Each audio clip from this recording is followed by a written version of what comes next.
Hey everybody, just want to share a quick little insight from my study General Conference this morning.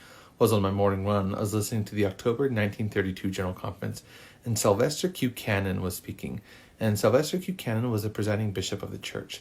Now, something that was a bit different back then was that the presiding bishop spoke at almost every single General Conference, and the topic of his speech was almost always the temporal affairs of the church, and specifically applying it to the real world circumstances.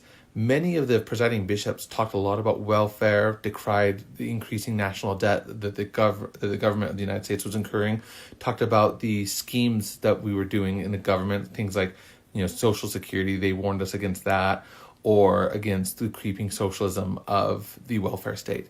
But Sylvester Q. Today didn't necessarily address things like that. He talked about the principles underlying these things. And he talked about the principle of individualism. And he talks about the fact that many cooperative movements fail because they view individualism and the cooperative movement as opposite ends of the spectrum.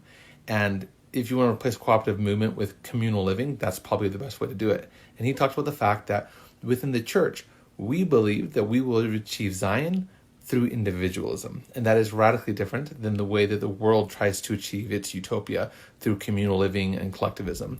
And he talks about the fact that within the church, we believe that individualism is at the heart of successful cooperation.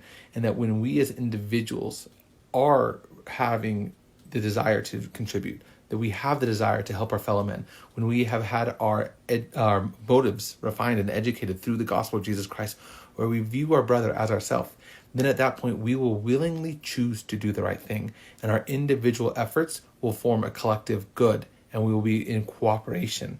And that is how the gospel framework works. In the Bible, it teaches that they had a Zion-like society where there was no poor among them. That is not legislated.